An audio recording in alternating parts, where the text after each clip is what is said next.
So this is the first chapter of my new novel, and I've never read it before.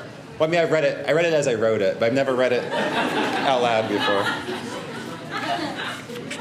And it's been years, so it's sort of like, and it's like looking at like pictures of an old relationship that you haven't looked at in years. So this is going to be a learning process for all of us.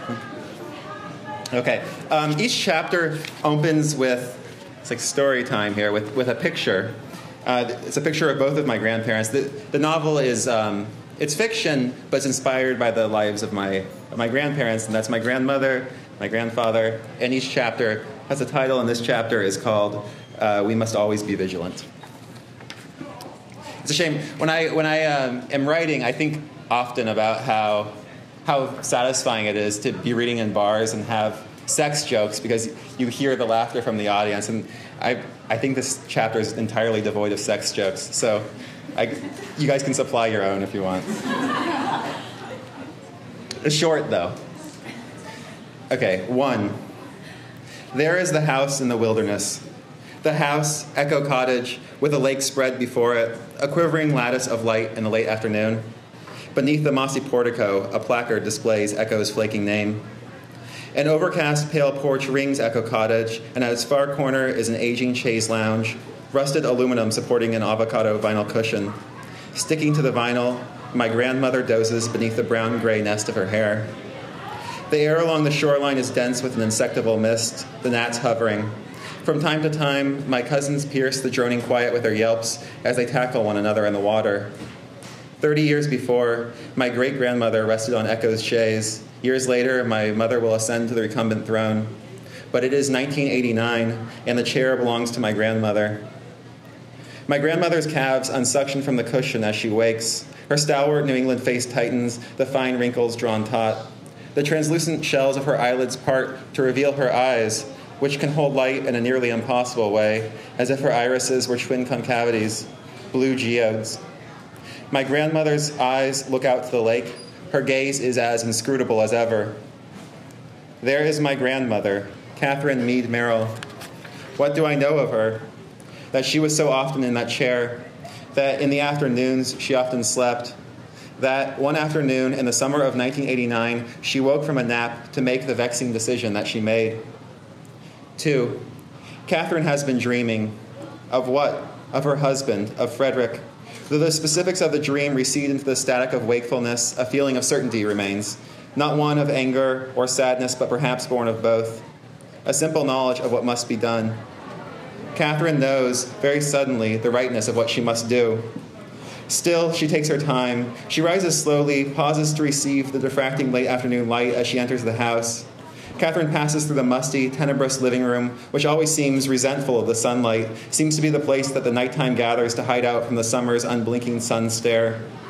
As she enters the kitchen, the smell of stale coffee prompts her to empty the filter into the trash. She pulls a box of Lorna Doones from the cabinet, slips one whole into her mouth as she used to as a child, letting it dissolve there on her tongue.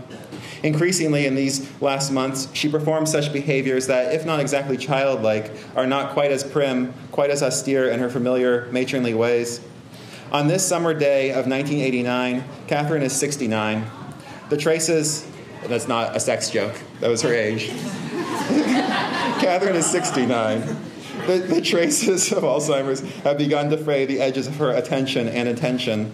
For a moment, pausing at the kitchen sink to observe my cousins diving off the dock, she remembers her certainty, but she forgets the actual object. For a moment, she thinks she woke simply resolved to swim. But no, it was something else. The idea of a swim does not fill the space opened by her resolve. Catherine reminds herself that forgotten notions can sometimes be found where they were first conjured, and she crosses halfway back to the porch. Just before the screen door, Catherine remembers her determination and its actual object. The actual object is lodged like a repressed memory, like a Freudian scene of childhood trauma behind and within all the clutter of the years, somewhere deep inside the attic. The actual object she has not held for a decade or more, but she often still finds it holding her. The actual object, or the idea of it, sometimes rises in her thoughts against her will, threatening to ruin all the progress she has made in converting memories of Frederick to the stories she tells. When she speaks with her daughters and her relatives about her husband, all accept her characterization without a flinch of doubt. Frederick was an alcoholic, a philanderer, a madman who once exposed himself on the road leading into town. He was insane, and she was sane. He was selfish, and she sacrificed. Frederick was a man of manic passions. He wrote a great many letters to her, just as he also wrote stories, ideas for inventions, patents, politics, and philosophy. He also wrote poetry, some good, some romantic boilerplate that leaned heavily into Elizabethan English in a sentimentalizing, embarrassing way. She can keep all these pages in the boxes of her closet, as she can usually keep the memory of him near her in her orderly way. But the actual object, that bundle of papers, is a telltale heart. She buried it long ago, and still it thumps its maddening beat. Catherine finds an ancient, paint-splattered stepladder in the laundry room and carries it upstairs. At the top of the cottage's staircase, the entrance to the attic is a heavy door carved from the ceiling. The heft of the door, along with the dexterous, near-acrobatic maneuver one must perform to pass through it, makes entering the attic an act as burdensome as the mental act that it accompanies. At 69, Catherine is lightly stooped, her gait stunted. A child. At 69, Catherine is lightly stooped, her gait stunted with osteoporosis, but her arms are strong from the water, from canoeing and swimming. She hoists herself and tries not to look down. Inside the shock of attic, the recognition of this parallel space, always suspended here above us. A silent, cobwebbed clutter of immutability, a dark antipode to the house below, forever blustery with motion and with light, with cocktail parties and children chasing one another in swimsuits. Catherine eyes the piles nearest the door, the old records, the broken gramophone, the box of withered gloves. Up here, without our choosing, things simply persist. Catherine wonders at the mystery of what does and what does not survive. There are a great many things that she would have wanted to keep that are not here now. A great number of unwanted objects remain. Nearly all photographs from her 2 youthful single years in Boston are gone, and yet here are the legs of a mildly pleasing doll she had as a girl. Catherine suspects that the truth of memory is that it works this way too, that if we do not decide to discard and rearrange, if we do not deliberately inventory and organize, unwanted things will simply persist. Memory can be a willful power, but we must always be vigilant. Always we must choose. She walks carefully along the beams, knowing the space between, which appears to be a floor, is in fact the thin cardboard paneling of the ceiling below. Once, while she was sleeping in her bedroom, Frederick, who would spend long afternoons excavating the attic's recesses, fell from the beams and came plunging down, ricocheting off the side of her bed, landing on the floor. He then stood, holding a milk crate of antique Christmas ornaments from above. "Ho, ho, ho," he said. "Merry Christmas." That was Frederick. She knows precisely where to find it, back 5 yards or so, in the bottom of the crate that contains the things of Frederick she cannot quite bear to throw away, yet also cannot quite bear to live with. His naval uniform, a collection of pressed and dried flowers from their early courtship, the box that once held her engagement ring. It's strange to put her fingers on these things. At first, they are only common objects in her hands. Yet, if she lingers too long on any of them, they become sentient and electric. Through her fingertips, they begin to transmit something. They begin to transfer their history, nearly bucking Catherine's determination. And so she digs. She digs and hefts and shifts until, simply, there it is. For a brief moment, it too is diminished in its objectness. It is, after all, just ink and yellowed paper, just paper holding commonplace words, like the words in which she thinks, writes, speaks. It's strange that this particular arrangement of mere words, of letters of ink, could haunt her dreams. For a moment, she thinks that this whole enterprise, her resolve, is foolish or worse, a disrespect, a betrayal. These are only the words of a man she has not seen for more than 20 years, a man she loved once in a life she no longer lives. She nearly puts the papers back, nearly leaves the attic to change into a swimsuit and enjoy the water at its best hour as the sun starts to settle. And then, just for a moment, she lets herself read.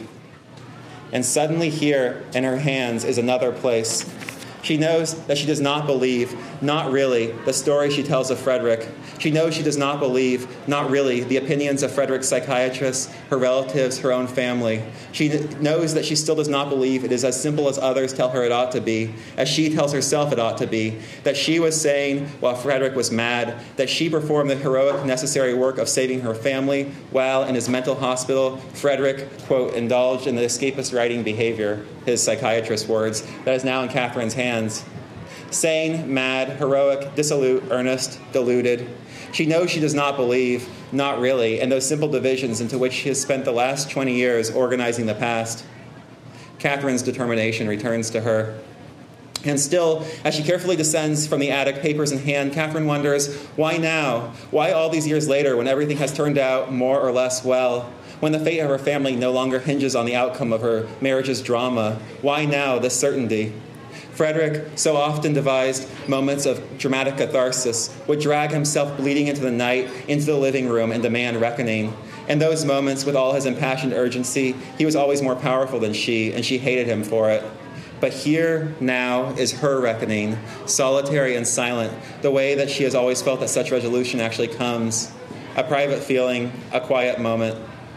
Does guilt at all taint her certainty? Catherine tries to encourage herself. Likely, she thinks, these pages would be of no use to anyone. Likely their power comes only from what they signify to her alone. To others, these pages would likely seem only the madness that perhaps they are. And besides, hasn't she earned this? After all she has suffered and all she has survived, hasn't she earned this final power? Catherine is in the downstairs living room now, stuffing newspaper into the Franklin stove, arranging the kindling. Thank you.